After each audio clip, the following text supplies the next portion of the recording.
nabadgelyo saaxiibayaal kuna soo dhawaada wararka caalamka iyo Soomaalida qodobada ugu waaweyn ee warkayga aad ku daawan doontaan waxaa ka mid ah xaaladihii ugu dambeeyay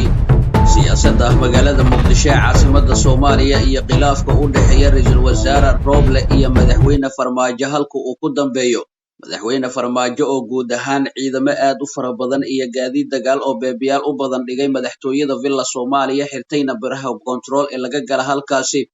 sidoo kale waxa uu ka sameeyay dhufeysyo caratuura si aysan markaasi weerar loogu soo qaadin halkaasi ciidamada badbaado qaran oo qabsaday xaafado ku dhow Villa Soomaaliya wacad ku marayna inaysan ka soo laaban doonin xilligan dagaal ay ku qaadan Villa Soomaaliya oo kaliya isla markaana gacanta ay ka soo qabtaan madaxweyne Farmaajo General Indhacado oo shaaca ka qaaday in ay degdeg ciidamo ay u gelinayaan Villa Soomaaliya kuwaas oo si gaar ah u ilaaliya ra'iisul wasaare Roble oo loo diiday in uu galo xafiiska isla markaana laga qaaday ciidankii halkaasi ku sugnaa iyo waqooyiga magaalada Muqdisho dhaqdhaqaaq ciidan oo ay sameynayaan badbaado qaran laga dareemayo guud ahaan xaaladda Soomaaliya iyo khilaafka ra'iisul wasaare Roble iyo madaxweyne Farmaajo ayaan halkan idinkugu soo gudbin doonaa aynu ku horeyne saraakiisha ciidamada badbaado qaran oo shir jiraa'id ku qabtay meel u muuqata madaxtooyada Soomaaliya ayaa ku goodiyay inay soo qabanayaan madaxweynihii waqtiga uu ka dhamaaday Maxamed Cabdilaahi Farmaajo saraakiil u hadlay ciidanka badbaado qaran ayaa ka codsaday ra'iisul wasaare Maxamed Xuseen Roble inuu ka hor wareego oo muddo dambe uusan qaban si Farmaajo ay u soo qabtaan sidoo kale sargaalkan oo shir jiraa'id qabtay afaafka hore ee barta control ee u dhow taalada sayidka ee laga ilaaliyo madaxtooyada dalka ayaa sheegay in haddii dagaal dhaco aysan burburi doonin wax ka badan halka kiiloomitir ee Farmaajo ugu jira magaalada Muqdisho dhowr bilood ka hor ayaa ka tagnay halkan kadib markii uu amray ra'iisul wasaare Roble xilligaas waxaan ogeyn in Farmaajo uusan ka bixi doonin madaxtooyada balse waxaan qadarinaynaa ra'iisul wasaaraha maanta ma laaban doono annagoo soo qaban Farmaajo isaga oo nagu kalifaya inaan soo qaban ayuu yiri sargaalkani ciidamada badbaado qaran ayaa sidoo kale Roble ka codsaday inuu ku fasaxo inay soo qabtaan Farmaajo waxaan ka codsanaynaa ra'iisul wasaare Roble in waqti dambe uusan soo qaban oo uu naga hor wareego Roble hana gaarsiin inaan anagu kala dhimana ayuu yiri sargaalkan u hadlay badbaado qaran ayaa intaasi ku daray waxa idin cadeynaynaa haddii burbur dhaco waxa burburi doona halka kiiloomitir ee Farmaajo uu ku jiro intaan ka badan nagu sii xadgudbi maayo bulshadan ayuu yiri ciidamadan badbaado qaran ee qabsaday xaafadaha hawlwadaaga ku dhow madaxtooyada Villa Soomaaliya waxaa hogaaminaya gudoomiyaha degmada Hadaynile ee Jacfar oo isagu ah hogaamiye kooxeed isla markaana ka qayb qaatay dagaalo badan oo dhiig ku daatay keenay horay meesha noo keenay dibna waxaa noogu cesay ra'iisul wasaare Maxamed Xuseen Roble saakana waxaa waa garabkiisa taagan lahay annagoo og in madaxweynihii hore ee waqtigiisu dhamaaday maxamed Cabdulaahi Farmaajo oo isa ku baxay waqtigaaga waa dhamaaday oo isa ku baxay meesha ka bax oo isa ku baxay dalkan iyo dadkan qalqal ha gelin annagoo og ayaan haddana waxaan go'aansanay in aan uga dambayno ra'iisul wasaaraha ilaa uu asagu gacanta ka taago waxaa waaye muddo ma dheerayno kule aakhira ku tahay maanta waxaan u nimid in aanaan naqasho dambe laaba inaanaan meesha aan joogno inaan hor uga soconno maana aanaan dib uga laaba Maxamed Cabdulaahi Farmaajo wuxuu naga dalbaday in aan gacanta ka soo qabanno waana ka soo qabanayna waxaa kaloo codsaha ra'iisul wasaare Maxamed Xuseen Roble wax dambe oo uu saaka ka sugaa waa wuxuu arkay dalkan iyo dadkan wax ka halaabo ma jiraan caqabad waxa ugu filan inta waqtigiisu dhamaaday ee ku jiray oo aan ganacsi jirin oo aan hore gadaal loo socon oo qarax iyo shabaab iyo wax soo kordho dhibaato ma ahan wax natiijo u sagaa Allah hadduu qadaro waxaan ka codsanaynaa madaxweyne wasaaraha in uusan muddo dambe iyo maalin dambe noo soo qaban oo uu naga hor wareego oo uusan na gaarsiin in aan mataqaanaa sheeg aan anagu kala dhiman waxaa waaye Maxamed Cabdulaahi Farmaajo waxaan noo sheegay senator Muuse Suudi Yaraxu ilaahay khayr ha siiyo waxa waaye soo bax ku soo bixi ma sida uu noo sheegay soo bax ku soo bixi ma gacanta waa in laga soo qabto waana ka soo qabaynaa waxaan ka codsanaynaa ra'iisul wasaaraha beesha caalamkan aanu sheegaynaa wax eeba inaan ku lahayn annagu waxa waaye dalkan haddii wax dubayaan ama wax burburayaan waa waxaan kiiloomitir dhamayn waa inta uu asagu ku jiro waa inta uu saaka asagu ka bixilaya annagaana ka saarin haddii alla ogolaado waxa waaye lama rabo intaas ka badan in la isku xadgudbo dadka waxaan ka codsanaynaa bulshada Soomaaliyeedna in ay ayaduna ay garab siiyaan oo qof walba wixii ay awoodo dalkan inaan doorasho gaarsiino xoran rabnaa ay nala gaarsiiyaan dhinaca kalena senator Cabdi Qaydiid oo ka mid ah senatarada cusub ee dhawaan la soo doortay oo war ka soo saaray khilaafka ka soo dhexisboonaaday madaxweynihii hore Maxamed Cabdilaahi Farmaajo iyo ra'iisul wasaare Roble ayaa tilmaamay in Farmaajo uu maanta sameeyay waxa uu ugu yeeray ismiidaamin siyaasadeed Cabdi Qaydiid ayaa qoraalkiisa ku sheegay in Farmaajo uu qorsheynayo in god dheer uu ku rido dadka qalalaasaha siyaasadeed uu abuuro balse dawada halkan ay tahay doorasho oo keliya madaxweynaha muddaxileedkiisa uu dhamaaday waxa uu maanta ku dhawaaqay waxa lagu micnayn kara keliya inay tahay ismiidaamin siyaasadeed iyo Cabdi Qaydiid qoraal uu soo saaray ku yiri qoraalka senator Cabdi Qaydiid ayaa intaasi ku daray waan isku dayay oo ku doonayo inuu dalka ceel dheer ku rido wana ku abuuro qas iyo qalalaaso siyaasadeed meeshan uu ku soo saaro nidaamka iyo hanaanka uu ku wada ra'iisul wasaaraha ee doorashada daahfuran iyo inuu burburiyo hanaanka dawladeed ee muddada dheer isu soo tarayay daawada dalkana waa doorasho oo keliya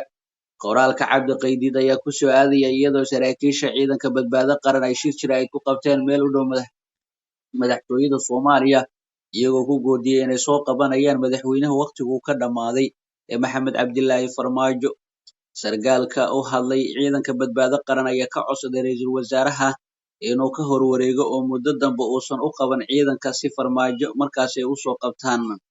senator Cabdi Qaydiid ayaa siyaasad ahaan aad ugu dhow ra'iisul wasaare Roble wuxuuna qayb ka yahay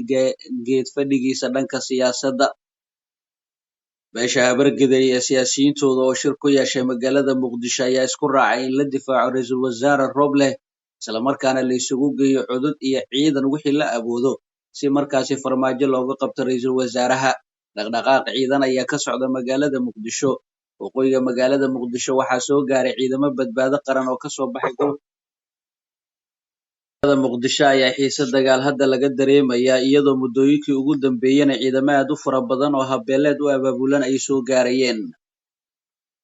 iyadoo arrimahaas ay jiraan ayaa dhinaca kalena madaxweynaha Soomaaliya Maxamed Cabdilaahi Farmaajo waxa uu u yeertay ciidankii ugu badnaa oo ka tirsan gorgor oo laga keenayo gobolada dalka gaar ahaan gobolka Gedo oo intooda badan ay ku sugan yihiin kuwaas oo shalay ilaa iyo maanta soo gaaraya magaalada Muqdisho si ay qayb kaga noqdaan difaaca loogu jiro madaxweyne Farmaajo madaxweynaha Jamhuuriyadda Federaalka ee Soomaaliya ayaa wada dhaqdhaqaaq ciidan oo markaasi ku doonayo inuu ku difaacdo kursiga uu ku fadhiyo guud ahaan daawadayaal warkaad kala socoteen channelkan waa naga intaa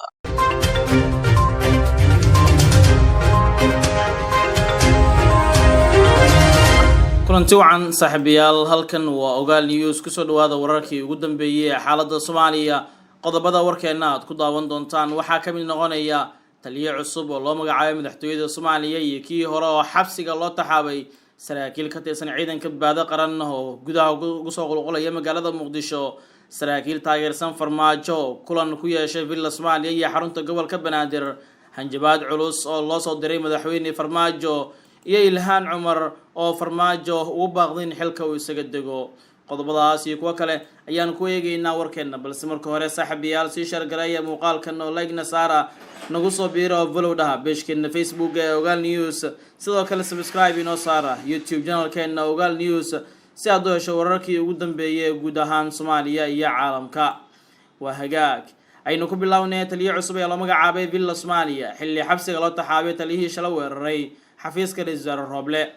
xog uu helay Ogaal News ayaa xaqiijinaysa in taliyihii ciidanka xoogga dalka Generaal Oduwa Yuusuf Raage uu xil ka qaaday taliyihii ciidanka yaalada madaxtooyada oo loo heeso inuu qaaday oo fuliyay amar qaldan oo ahaa in la weeraro xafiiska Roble taliyahaas oo lagu magacaabo Xasan Aadan Dhicis waxaa lagu eedeeyay inuu bixiyay amarkii shalay la isku dayay in ra'iisul wasaare Roble lagu hor istaago inuu xafiiska tago xogtan oo aan ka helnay ilo xog ogaal ah oo ka tirsan xafiiska ra'iisul wasaaraha ayaa intaas ku daraysa in taliyaha cusub ee madaxtooyada loo magacaabay gaashaanle dhexe Axmed Maxamuud Xasan Axmed Geelle. sida uu xogtan ku helay Ogaal News, Kornel Geelle ayaa qaraabo dhow la ah wasiirka amniga Cabdullaahi Maxamed Nuur, waxaana taliyaha ciidanka xoogga dalka Wadwaa Raage u soo gudbiyay oo ka dalbaday in xilkaas u magacaabo Ra'iisul Roble. sidoo kale xogtan waxay tilmaamaysaa in la xiray taliyihii xilka laga qaaday ciidanka madaxtooyada Xasan Dhicis, waxaana lagu eedeeyay inuu qaatay amar qaldan iyo in uu dalka geliyay qalqal amni oo halis ah. madaxweynihii hore ee Soomaaliya Farmaajo oo dafiray oo sargaalkaasna ku inkiray inuu bixiyo amarka ay ciidanku galeen xafiiska ra'iisul wasaaraha dalka, halka sargaalka la xiray uu ku dooday in Farmaajo bixiyo amarkaasi. ila xogogaal ah ayaa inoo xaqiijiyay madaxweynihii hore isku difogayay inuu isagu abuuray qalqalkii shalay iyo guud ahaanba dhaqaaqyada ciidan ee ka jira gudaha magaalada Muqdisho. saraakiishii ciidanka badbaado qaran oo shijraad ku qabtay xafaafka hore ee barta control ee talada sayidka ee laga ilaaliyo madaxtooyada Soomaaliya ayaa ku goodiyay in ay soo qabanayaan madaxweynihii hore ee Soomaaliya Farmaajo haddii villada uu ka soo bixi waayo. sargaalkii u hadlay ciidanka badbaado qaran ayaa ka codsaday ra'iisul wasaaraha dalka Maxamed Xuseen Roble in uu ka horwareego oo muddo dambe uusan u qaban ciidanka si Farmaajo ay u soo qabtaan. dhinaca kalena saraakiil taageersan Farmaajo ayaa ku shiray villa Soomaaliya iyo xarunta gobolka Banaadir. waxaa xalay ilaa iyo saakay villa Soomaaliya ka dhacay shir madaxweyne Farmaajo la qaatay saraakiil ka tirsan ciidanka xoogga dalka oo lagu magacaabo Xasan Jaamici kana soo jeeda beesha Habargedir sida xogta la helay sheegayso iyo xubno kale oo saraakiil ah.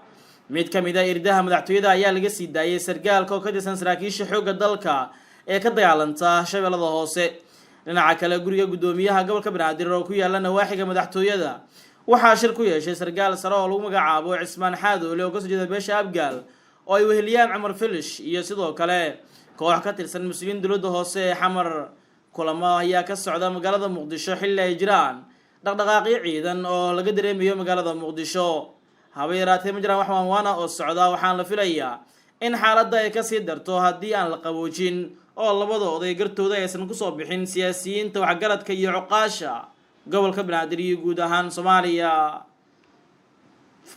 hanjabaad culus ayaa loo soo diray madaxweyne Farmaajo xilli Mareykanku ku carooday xaaladda guud ee Soomaaliya. dowladda Mareykanka ayaa ka hadashay xiisada ka taagan magaalada Muqdisho ee u dhaxaysa madaxweynaha codkiisa u dhamaaday ee Farmaajo iyo ra'iisul wasaaraha xilgaasiinta Maxamed Xuseen Roble. qoraal ka soo baxay waaxda arrimaha Afrika ee wasaaradda arrimaha dibadda Mareykanka ayaa lagu sheegay in Mareykanka uu diyaar u yahay inuu tallaabo ka qaado dadka carqaladeynaya nabadda, sidoo kalena ay taageerayaan dadaalada la xiriira doorashooyinka ee wado ra'iisul wasaare Roble. Mareykanku wuxuu diyaar u yahay inuu tallaabo ka qaado kuwa carqalada ku ah wadada nabadda ee Soomaaliya. isku dayga shaqada looga joojiyay ra'iisul wasaaraha waa wax laga naxo, waxaan taageeraynaa dadaalkiisa doorashada oo lagu kalsoonaan karo ayuu lagu yiri war ka soo baxay Mareykanka qaybta Afrika u qaabilsan oo aad u canaantay Farmaajo iyo kooxdiisa villa Soomaaliya oo shalay weerar ku qaaday xafiiska ra'iisul wasaaraha dalka Maxamed Xuseen Roble. beesha caalamka ayaa indhaha ku haysa xaaladaha ka jira dalkan Soomaaliya iyaga oo soo saaraya qoraallo qaarkood aad u kulul oo ku wajahaya marxaladda Soomaaliya, isla markaana si kulul ula hadlaya Farmaajo iyo kooxdiisa nabad iyo nolol oo hadda loo arko in iyagu ay rabshadaha iyo qaska u weyn ku abuurayaan hannaanka doorashooyinka ee dalkan Soomaaliya. digniinta Mareykanka ayaa sidoo kale ka dhigan in Roble uu helay taageero caalami ah, isla markaana xilka qaadistii shalay Farmaajo uu ku sameeyay aysan waxba soo kordhinaynin maadaama weli uu haysto aqoonsiga saaxiibada caalamka ee taageera dowladnimada Soomaaliya. dhinaca kalena ciidamo dheeraad ah ayaa soo galay xalay ilaa iyo saakay gudaha magaalada Muqdisho iyadoo wadooyinka muhiimka ah ee magaaladana ay xirmeen. wararka hadda naga soo gaaraya aagga Siigaale ee Muqdisho ayaa sheegaya in halkaas xalay ilaa iyo saakay ay soo gaareen ilaa iyo 20 tikniko oo ka yimid gobolka Shabeellada Dhexe. ciidamadan ayaa xoojinaya ciidamo badbaado qaran oo ku sugan aagga sayidka iyo Siigaale iyadoo ciidamadan yihiin kuwa militariga Soomaaliya. waxaa dhanka kale la soo warinaya in dhinaca waqooyiga gaar ahaan Karaan iyo Yakshiid ay soo gaareen ciidamada badbaado qaran oo ay hogaaminayaan Sani Cabdulle iyo Shaah Macabe. ra'iisul wasaare Roble ayaa la rumaysan yahay in ciidamadan uu raali ka yahay, isla markaana ay cadaadin doonaan Farmaajo si uu isaga baxo villa Soomaaliya. sargaal sare oo la hadlo warbaahinta isagoo ku sugan isgoyska sayidka ayaa sheegay in aysan dib dambe u laaban doonin ilaa farmaajo ay ka soo saaraan madaxtooyada Soomaaliya. dhinaca kale waxaa xirmay wadooyinka muhiimka ah ee caasimadda sida wadada Maka al-Mukarrama gaar ahaan dabka ilaa Sayidka iyo sidoo kale wadada isku xirta ama gasha isgoyska Bakaaraha ee ka tagtay isgoyska dabka ee magaalada Muqdisho, halkaas oo ciidamo fara badan ay fariisin ka sameyseen ayna weli fadhiyaan. xaaladda magaalada Muqdisho maanta way cakiran tahay. ciidamada badbaado qaran Muqdisho ay soo wada galeen xilli kasta waa dagaal, sidoo kale ma muuqanayo wax dhaqaaqa oo dhanka dowladda ay wado la xiriirta ciidamo in laga horgeeyo ciidankan, taas oo markale ka dhigan in ciidanka qalabka sida ay qaadanayaan amarka Roble kana soo horjeedaan amarka Farmaajo. ugu dambeyntiina Ilhaan Cumar ayaa ku dhawaaqday in Farmaajo xilku isaga dago haddii Ismaaciil nabad la rabo. xildhibaan Ilhaan Cumar oo ka tirsan golaha wakiilada ee dowladda Mareykanka ayaa madaxweyne Farmaajo u soo jeedisay in la joogo waqtigii uu meesha ka bixi lahaa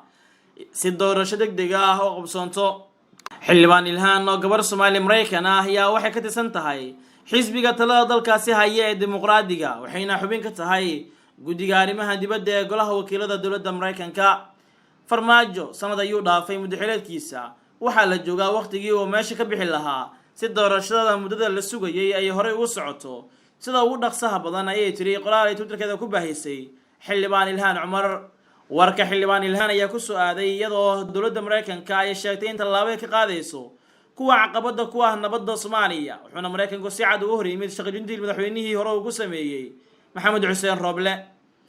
sidoo kale Ilhaan Cumar ayaa sheegtay in Farmaajo yahay qaswadaha ugu weyn ee Soomaaliya, waxayna u baaqday in carqaladda iyo foodada uu ka daayo ra'iisul wasaaraha dalka Maxamed Xuseen Roble iyo howlaha doorashooyinka ee hormuudka uu yahay.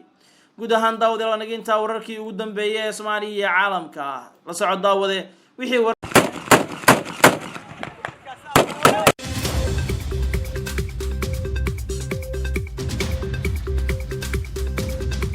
salaamullaahi calaykum. kulanti wacan oo wanaagsan khiyaar meel walba aad joogtaan. qodobada barnaamijkaadi ku soo maqan aan idinkugu soo gudbin doona haddii eebba uu raalli ka ahaado islamarkaana aad ku daawan doontaan waxaa ka mid noqonaya waxaa xogo kala duwan laga helayaa xiisad weli ka taagan qayba ka mida magaalada Muqdisho. ciidamo xooggan ayaa magaalada soo galaya kuwaas oo ka mid ah ciidamada badbaado qaran. ujeedkoodu waxa uu yahay in markaasi ay qabsadaan villa Soomaaliya oo haatan uu ku jiro madaxweyne Maxamed Cabdullaahi Farmaajo. waxaan idin soo gudbin doonaa haddii eebba uu raalli ka ahaado xogihii ugu dambeeyay ee arrinkaasi. waxaa kale oo barnaamijkan aad ku daawan doontaan waxa ay villa Soomaaliya ku jirtaa rafashadii ugu dambeysay oo ay doonayso inay isku difaacdo iyada oo adeegsanaysa xubno markaasi baraha bulshada wax ku soo qora. waxaan idin soo gudbin doonaa haddii eebba uu raalli ka ahaado ood ku daawan doontaan barnaamijkan ciidamada difaaca ka samaystay derbiga villa Soomaaliya. waxaa suuragal ah saacadaha fooda nagu soo haya inay gudaha u galaan madaxtooyada. cabsi xooggan ayaa la muujinaya. madaxweynaha galmudug Axmed Cabdi Kaariyo Qoorqoor waxaa la sugayaa in uu war ka soo saaro arrintan la xiriirto isqabsiga madaxweyne Maxamed Cabdullaahi Farmaajo iyo ra'iisul wasaare Roble, maadaama ilaa ay haatan u muuqdo mid markaasi ka aamusan oo markaa dhexdhexaad iska dhigaya. soo dhawaada daawadayaal, qodobadaas ayaan mid u dul istaagi doonaa, balse haddii aad nagu cusub tahay waxaan si sharaf iyo karaamale kaaga dalbanayaa in aad nagu soo biirto oo aad ka mid noqoto saaxiibada nagu xiran. fadlan hilmaamin muuqaalkan in aad noo leegalayso si uu u sii baaho.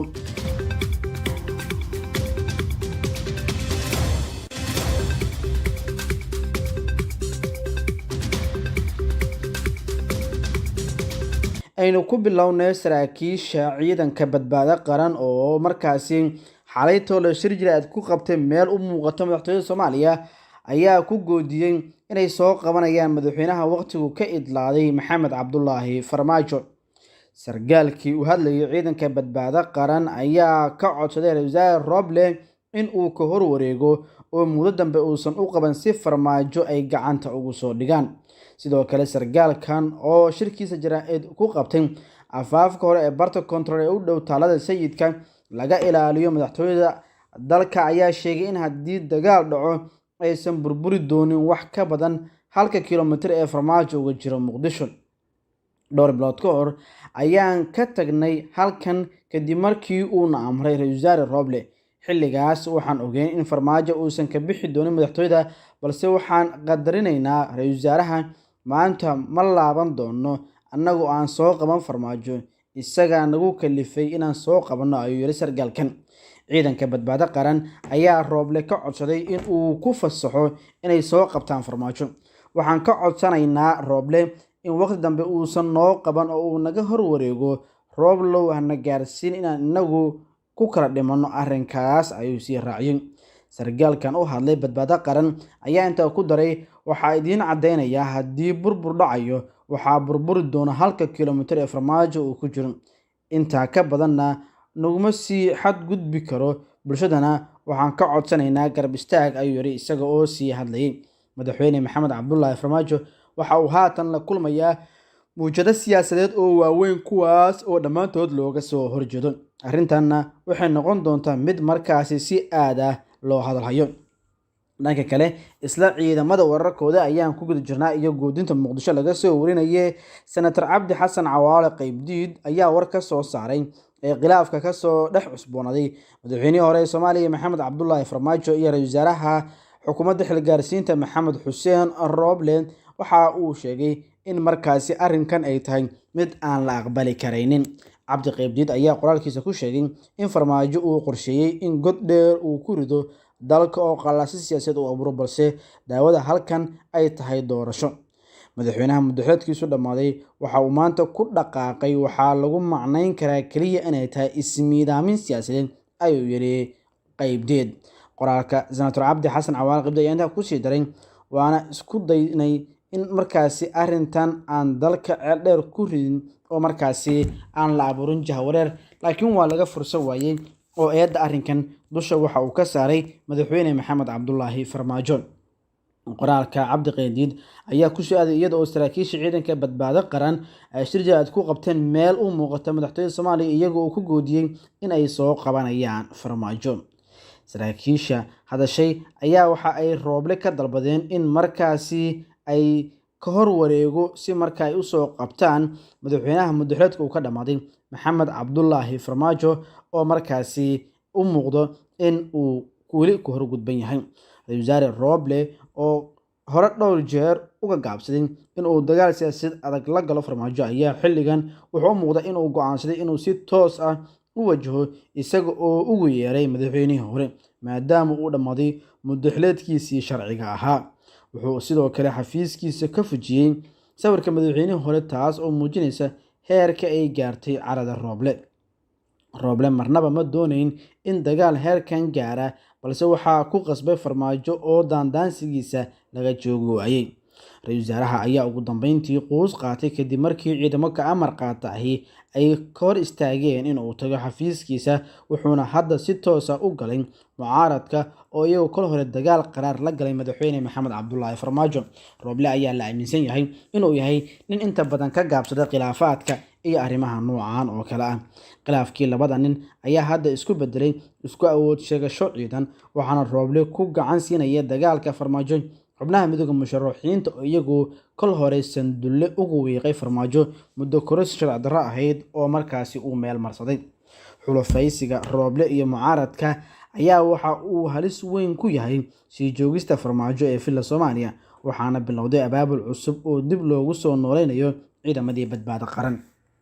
midowga musharaxiinta ayaa horey u sheegay in ay farmaajo ku fiican yahay in la iska dhiciyo oo la tuso awood ciidan maadaama uu isagu bilaabay in uu danihiisa gaarka u adeegsado ciidamada dowladda. saraakiisha ciidanka badbaado qaran oo shir jaaad ku qabtay muqdishona arrinkan waa ay ka hadleen.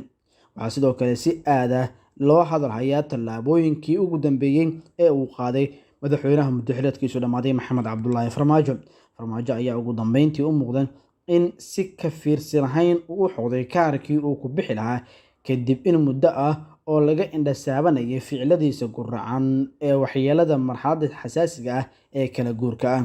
dhanka kalena haddii aynu eegno daawadayaal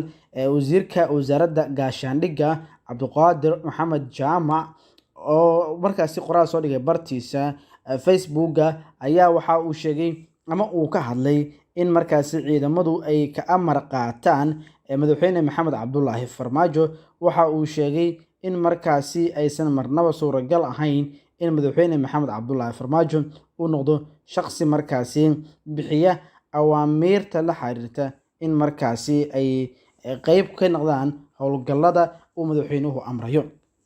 wasiirkan oo dhowaan loo bedelo wasaaradda gaashaandhigga ayaa qoraalkiisa ku yiri ciidamada qalabka sida ee Soomaaliya waa inay ilaaliyaan dhexdhexaadnimadooda sida ku cad dastuurka Jamhuuriyadda Federaalk Soomaaliya qodobkiisa 129. cidna looma ogolaan karo in ciidamada u adeegsadaan danahooda siyaasadeed. waxaan ku jirnaa waqti kala guur ah, waa in ciidamadu ilaaliyaan sharciga una hoggaansamaan xeerarka anshaxa ee ciidamada xoogga dalka Soomaaliyeed. ciidamada xoogga dalka Soomaaliyeed waa in ay ka fogaadaan kumilanka siyaasadda, waana in aysan qaadan awaamir walba oo hareer marsan sharciga iyo dastuurka, ayuu yiri wasiirka wasaaradda gaashaandhigga xukuumadda federaalk ah ee Soomaaliya Cabdiqaadir Maxamed Nuur Jaamac. dhanka kale, madaxweynaha maamulka Galmudug Axmed Cabdi Kaariye Qoorqoor oo markaasi si aad ula safnaa madaxweyne maxamed cabdulaahi farmaajo ayaan la ogeyn ilaa iyo haatan dhanka uu jiro.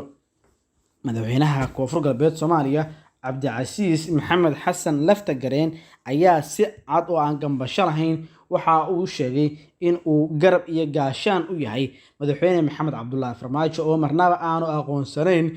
tallaabooyinka iyo awaamiirta Ra'iisul Wasaare Maxamed Xuseen Rooble.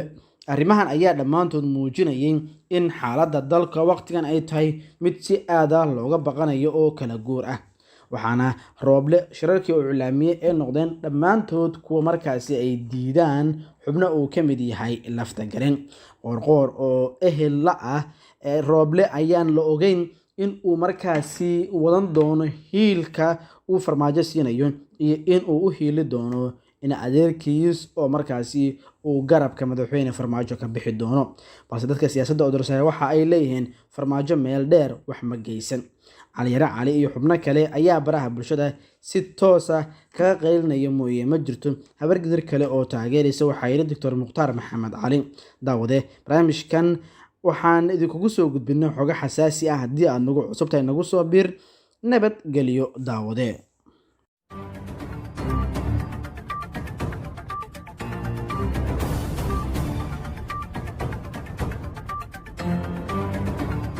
wacan oo wanaagsan daawadayaal, kusoo dhowaada wararkii ugu dambeeyey uu idiin hayo Calanka TV.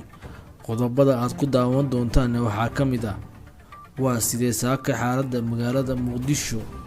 maxaad kala socotaa dhacdooyinkii ugu dambeeyey ee xalay ka dhacay magaalada Muqdisho? ku dhowaad 20 ka mid ah gaadiidka dagaalka iyo ciidankooda oo xalay laga qabtay maleeshiyaadkii rabay inay qalalaas ka geystaan gudaha Muqdisho. ciidamo dheeraad ah oo dowladda federaalka ah soo gelisay Muqdisho iyo wadooyinka muhiimka ah oo xirmay. ciidanka dowladda oo kala ceeriyay maleeshiyaadkii xalay sheegtay inay madaxtooyada u dhow yihiin isgoyska sayidkana haystaan. qorshe lagu soo xirxirayo saraakiisha dowladda ee hadda la safan qarandumiska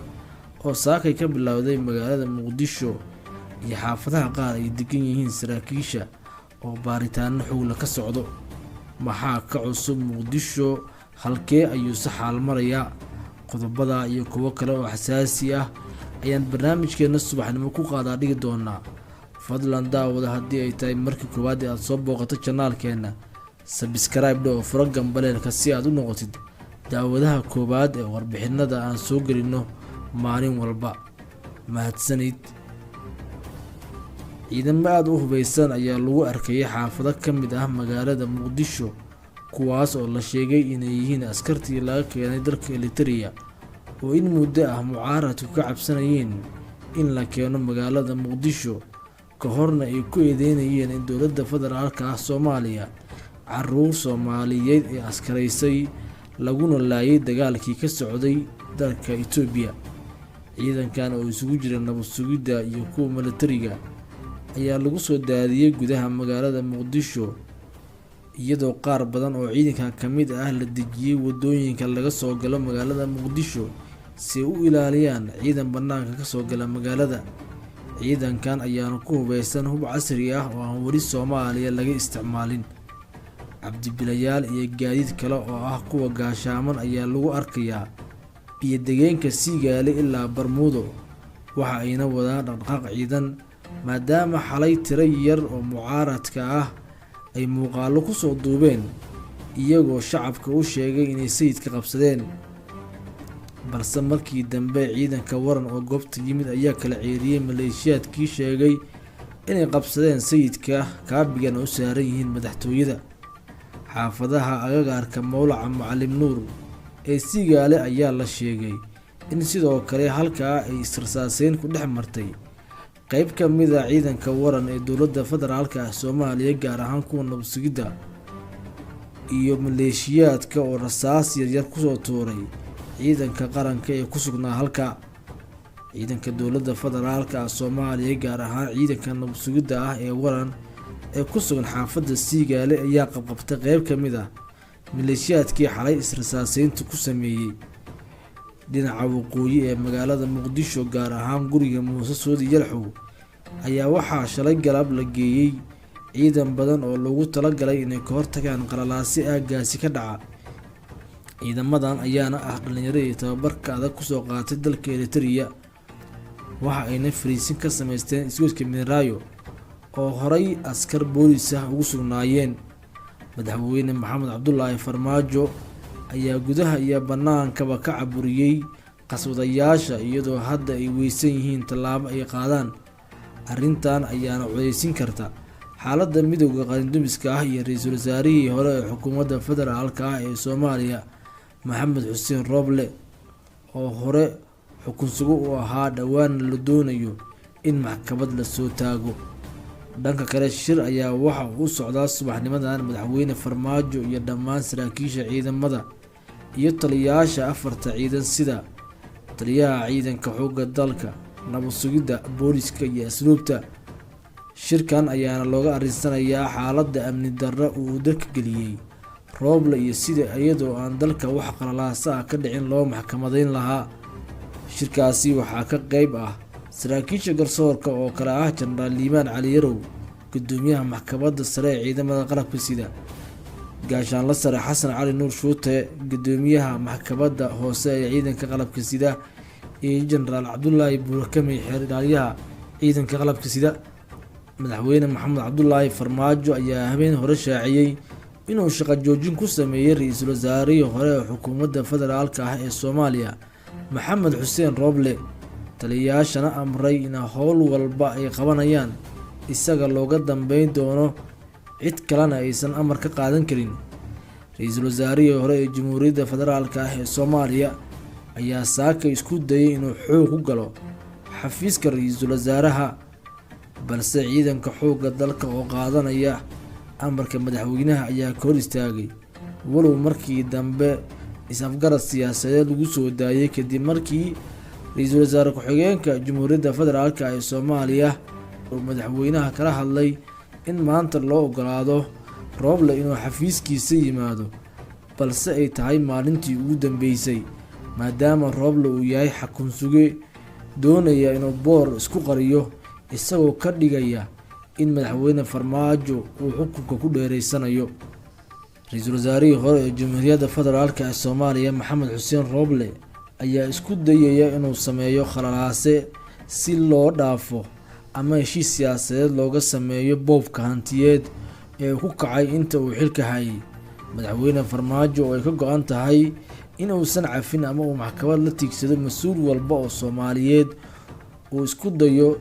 inuu ku tagrifal awoodeed ku dhaca hantida qaranka, ayaa isla xisaabtan la daba taagan. Rooble ayaa hadda doonaya inuu awood u isticmaalo in la baajiyo kiiskiisa maxkamadeed, kadibna wada hadal laga furo asiga madaxweyne Farmaajo. dhanka kale, qorshaha lagu soo xirayo saraakiisha dowladda ee la safan qarandumiska oo saakay ka bilowday gudaha magaalada Muqdisho. taliyaha ciidanka xoogga dalka Soomaaliya Jenaraal Odwaa Yuusuf Raagi ayaa faahfaahin ka bixiyey sida loo agaasimay maleeshiyaadkii xalay miidiyaha la hadlay, iyagoo sheegay inay madaxweynaha weerari doonaan, madaxtooyadana u dhow yihiin. sidoo kale, taliyaha ayaa wax lagu xumaado ku tilmaamay in saraakiil ciidanka xoogga dalka ah maanta qaab maleeshiyaad u dhaqmayaan, weliba iyagoo doonaya inay carqaladeeyaan amniga dalka. wuxuu taliyuhu sheegay inaan laga hari doonin oo dhammaantood ay marayaan ciqaab u dhiganta dembiyada ay galeen ee ah inay xadgudub ku sameeyeen shuruucda dalka, gaar ahaan kuwa ciidanka. taliyaha ayaa sheegay in maleeshiyaadkaas la kala ceyriyey balse qeyb iyaga ka mid ah isku abaabulayaan xaafado ka mid ah magaalada muqdisho iyagoo weli rajo ka qabay inay amniga carqaladeeyaan. taliyaha ayaa sidoo kale sheegay in intii ka qayb qaadatay weerarkii xalay sayidka lagu qaaday la aqoonsaday oo lagu raadjoogo tilaabo sharci ahna laga qaadi doono. jenaraal odawaa yuusuf raage ayaa coddeer ugu sheegay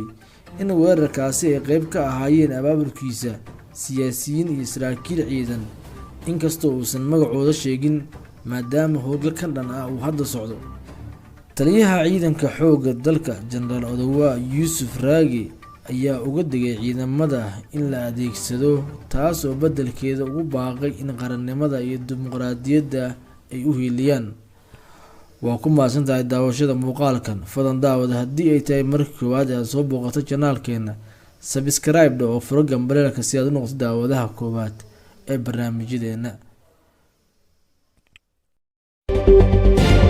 kulanti wanaagsan dawadayaal kuna soo dhawaada barnaamijka wararkii ugu dambeeyey ee Soomaaliya. qodobadan maanta barnaamijkan ku soo qaadi doonana waxaa kamid ah wararkii ugu dambeeyay xaalka Muqdisho oo ah mid allow sahal ah xilli ciidamadii ugu badnaa ay soo galeen magaalada kuwaas oo ka kala yimid gobolada Shabeellooyinka kuna biiray ciidanka badbaado qaran. filla Soomaaliya oo jawaab adag ka bixisay hadalkii ra'iisul wasaare Roble shaacisayna in awoodda dalka uu gacanta ku hayo madaxweyne Farmaajo. haddaba madaxweyne Farmaajo oo meeshii ugu dambeysay geeyay Roble ayaan idiin soo gudbin doonaa.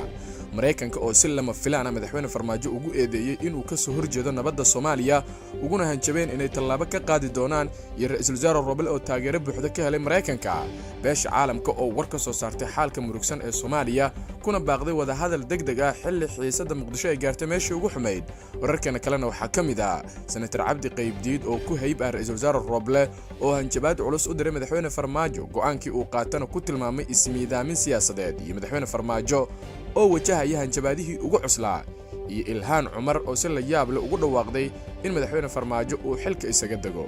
qodobadaas ayaan ku faahfaahin doonaa barnaamijka insha Allah waana subax ee Talaado ah 28 bisha 12 ee December sanada 2021. barnaamijkan wararka Soomaaliya waa mid aan ku soo gudbino dhammaan dhacdooyinka dalka. haddaba daawada ka qayb qaadada booliska dalka inagoo ka dheeraanayna wax walba oo dib inoo celin kara. waad ku mahadsantihiin inaad taasna la fahantaan. fadlan la faafiyo wararka oo gaarsiiya saaxiibadiina idinka oo ku sheer gareynaya baraha bulshada. mahadsanideen. aynu ku bilowno wararkeena. xaaladda magaalada Muqdisho ayaynu ku bilaabaynaa. waxa ay weli tahay mid kacsan iyada oo la dareemayo dhaqdhaqaaqyo ciidan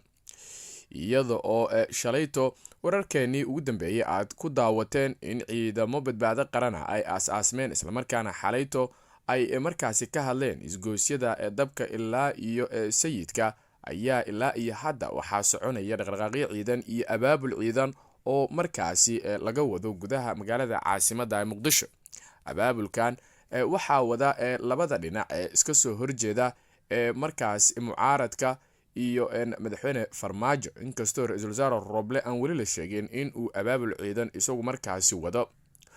wararka aynu saaka helayna ayaa waxay sheegayaan in jawiga magaalada Muqdisho uu yahay mid markaasi ka duwan maalmihii hore ee quruxda badnaa isla markaana hadda la dareemayo dhiilo colaadeed markii magaalada Muqdisho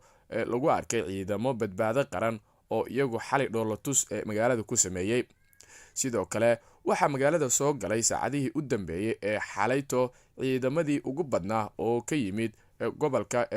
gobolada Shabeellooyinka kuwaas oo ka tirsan militariga Soomaaliya. waxaana loo sheegay in ciidamadaas oo wata gaadiidka dagaalka ay ku biireen ciidamada badbaado qaran. waxaa sidoo kalena loo sheegay in guriga uu waqooyiga Muqdisho ka degan yahay senator Muuse Suudi ay soo galeen ciidamo iyaguna aad u fara badan oo ka yimid Shabeellaha Dhexe kuwaas oo diyaar u ah inay qayb ka noqdaan dagaal ee ka dhana madaxweyne Farmaajo.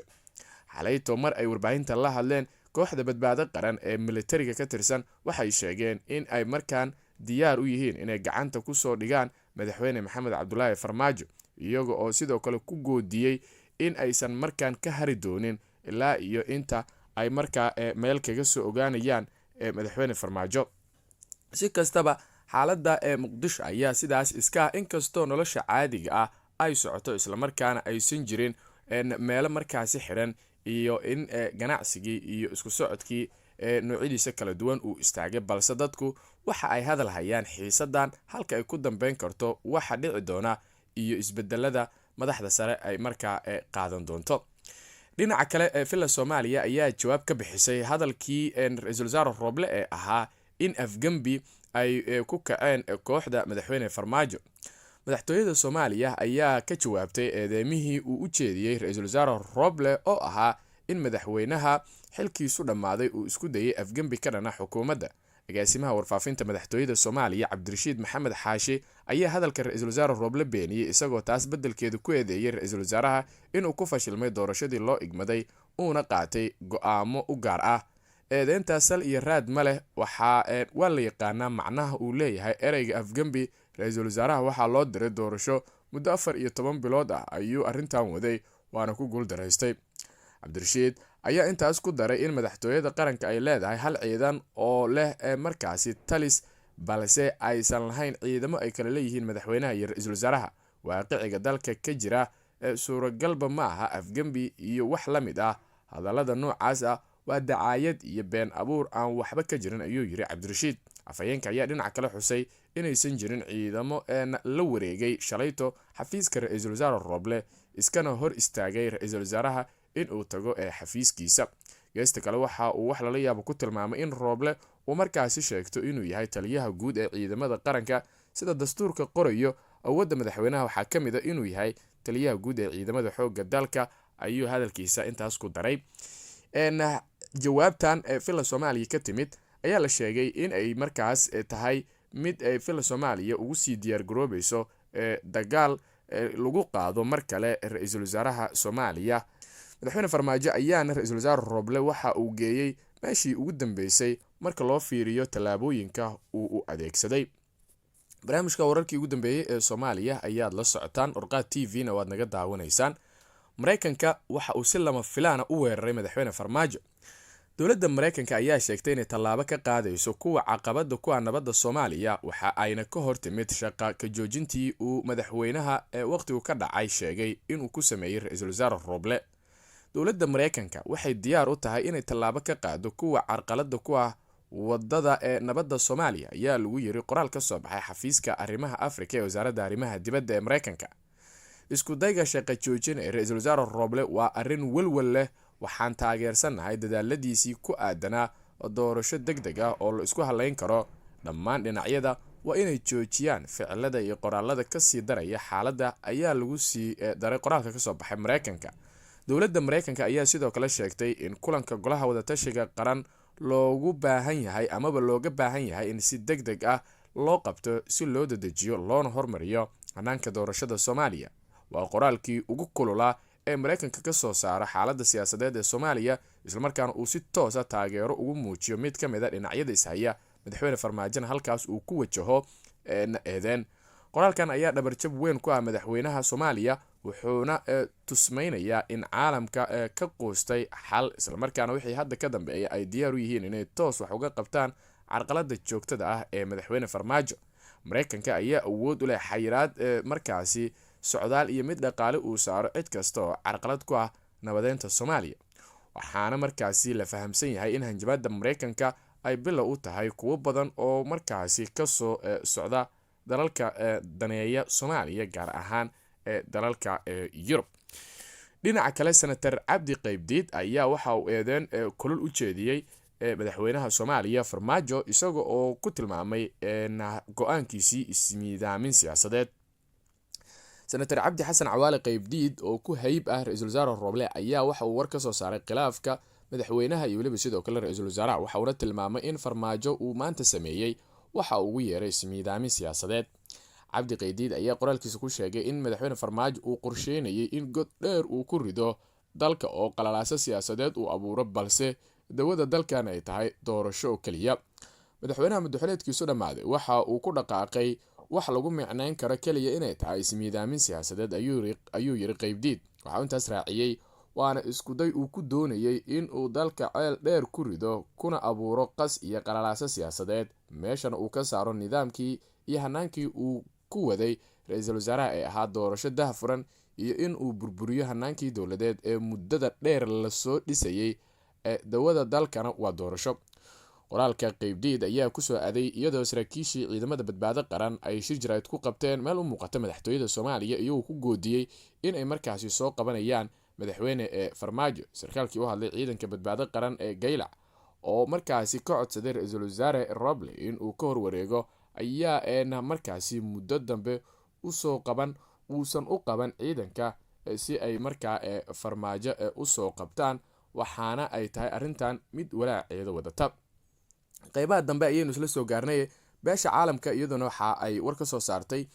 xaalada murugsan ee Soomaaliya, waxaynu ku baaqday wadahadal degdeg ah. qoraal ka soo baxay beesha caalamka ayaa lagu sheegay in ay aad uga xun yihiin waxa markaasi ka soconaya magaalada Muqdisho ee u dhaxeeya ra-iisul wasaaraha iyo waliba sidoo kale madaxweynaha. waxa ayna sheegeen in loo baahan yahay wadahadal iyo in la aado dhabaha nabadda si doorashooyin wadanka looga qabto. ugu dambeyntiina xildhibaaneed Ilhaan Cumar oo ka tirsan golaha wakiilada ee dowladda Mareykanka ayaa madaxweyne Farmaajo u soo jeedisay in la joogo waqtigii uu meesha ka bixi lahaa si doorasho degdeg ah ay u qabsoomto. xildhibaan Ilhaan oo ah gabar Soomaaliyeed isla markaana Mareykanka haysata dhalashadiisa ayaa waxa ay ka tirsan tahay xisbiga talada dalkaas haya ee dimuqraadiga, waxa ayna xubin ka tahay guddiga arrimaha dibadda ee golaha wakiilada dowladda Mareykanka. waa marka xildhibaanad noocaani oo kale ay hadasho in Mareykanka uu kula hadlay. warka xildhibaanad Ilhaan ayaana ku soo aadaya iyadoo xalay dowladda Mareykanka sidoo kale ay sheegtay in tallaabo ay ka qaadayso kuwa carqalada ku haya nabadda Soomaaliya. waxa uu Mareykanku si cad uga hor yimid shaqo joojintii lagu sameeyay ra-iisul wasaare Roble ee ka soo baxday xafiiska madaxweyne Farmaajo. qodobkaas ayaa ugu dambeeyay warkeena. tan iyo warkaan war lamid ah intaanu dib ugu kulmi doono, sidaas iyo nabadgelyo.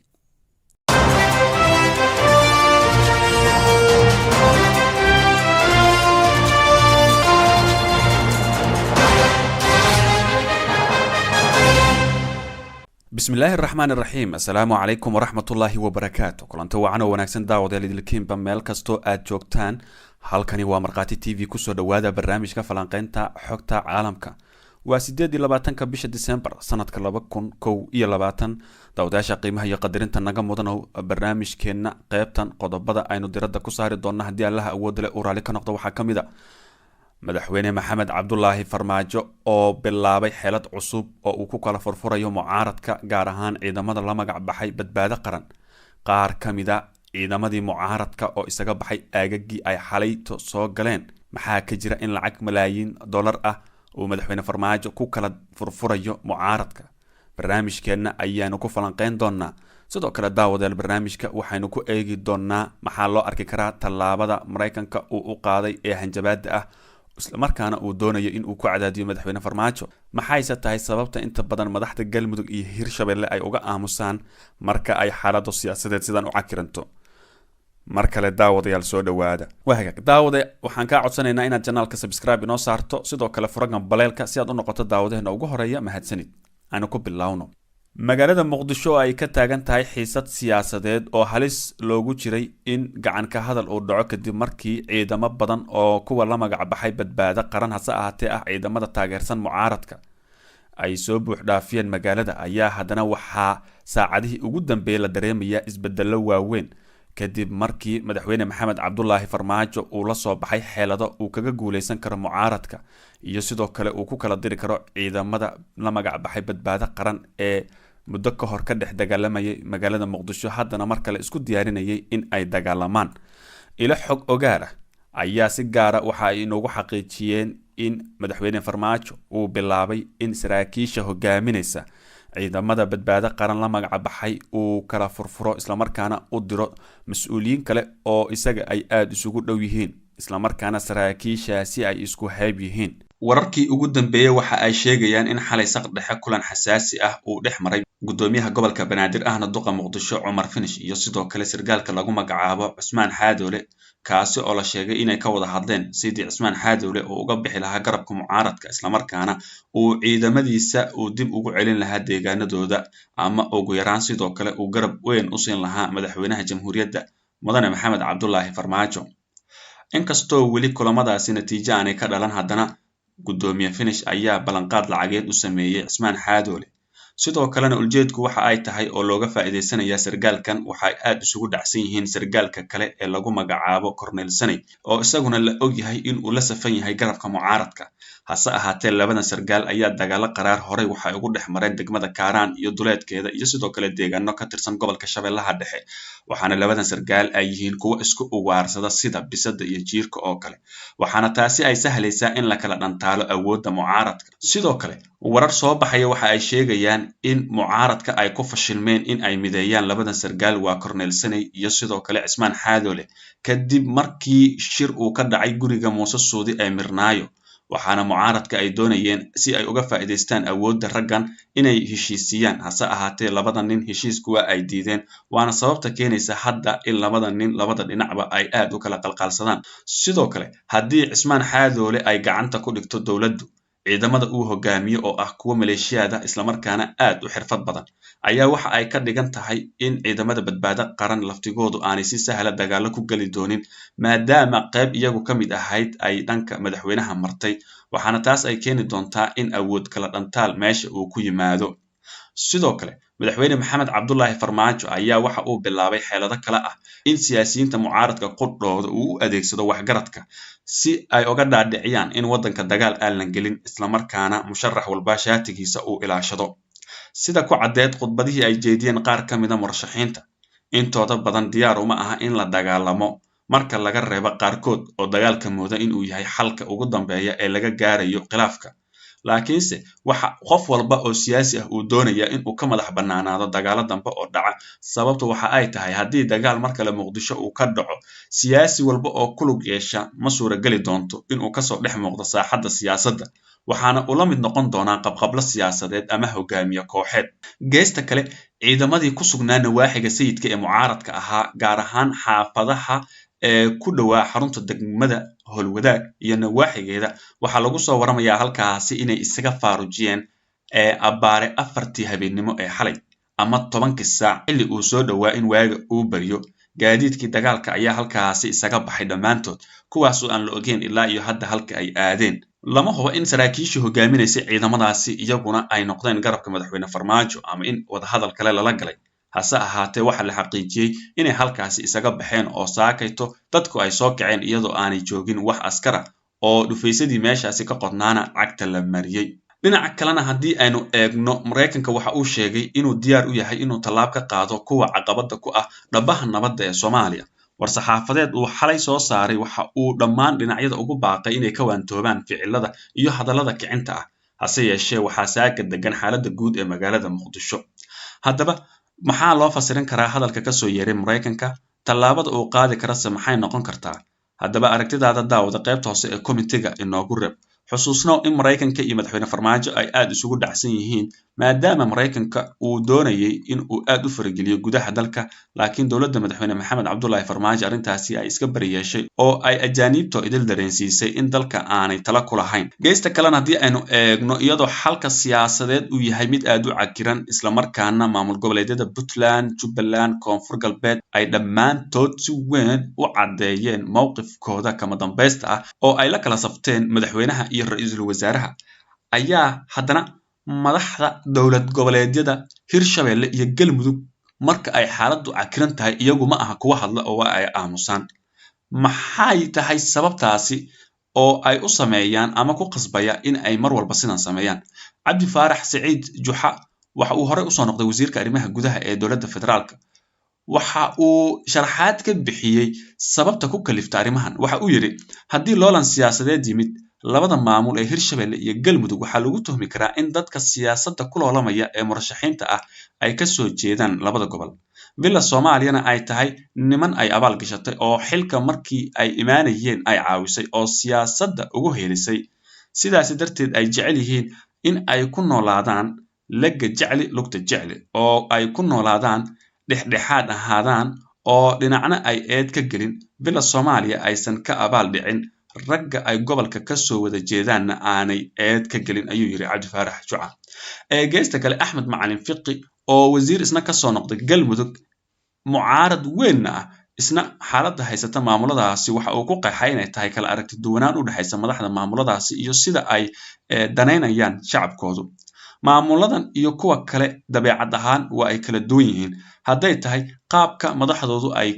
ku timid sida ay dadkooda u matalaan iyo waxa ay ka turjumaan intaba aad bay u kala duwan yihiin dadka deegaamadan degan Hirshabelle iyo Galmudug hogaamiyaashooda ugu waaweynaa waxa ay joogaan Muqdisho marka iyagu go'aan bila Soomaaliya ka dhana ma qaadan karaan go'aanka shacabkooda ka soo horjeedana ma qaadan karaan sidaas darteed ayay muluc ugu jiraan ayuu yiri Axmed Macalin Fiqi